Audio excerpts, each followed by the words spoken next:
نحمده ونصلي على رسوله الكريم اما بعد فاعوذ بالله من الشيطان الرجيم بسم الله الرحمن الرحيم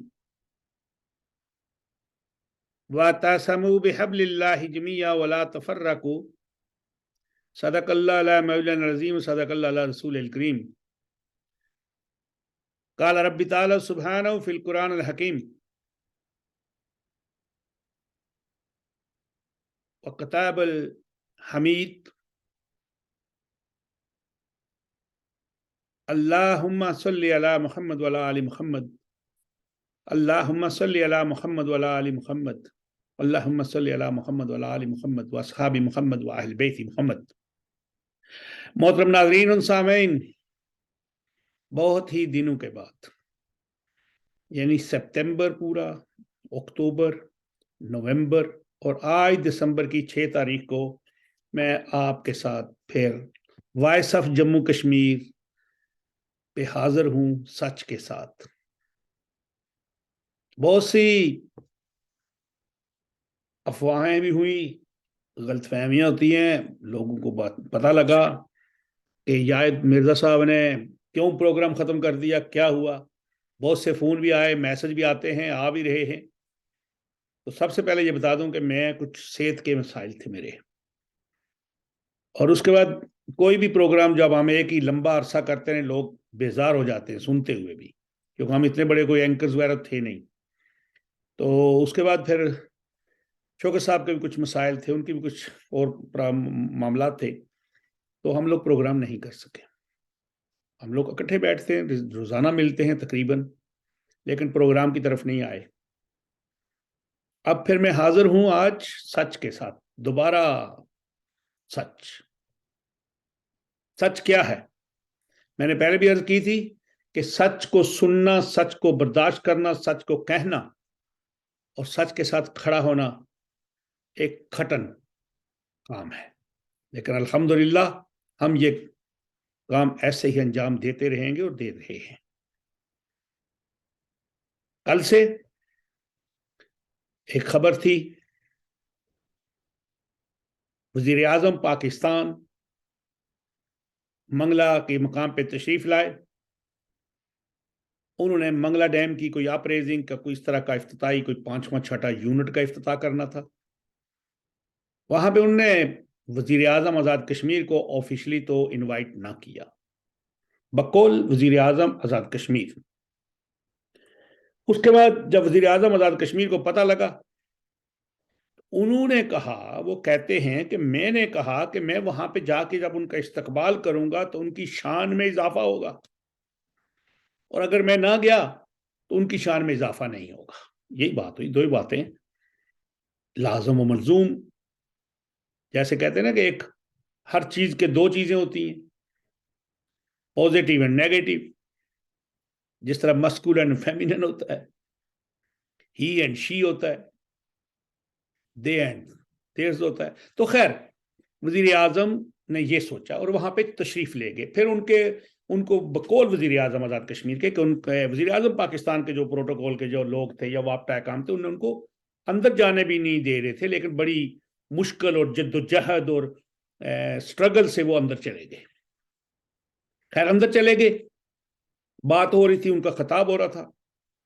اس دوران وزیر اعظم آزاد کشمیر نے کچھ بولنا چاہا، تو وزیر اعظم پاکستان نے انہیں کہا کہ آپ تشریف رکھیں، بیٹھ جائیں، بات کرتے ہیں، یہ ہے وہ ہے۔ جیسے بھی ہوا ہو گیا۔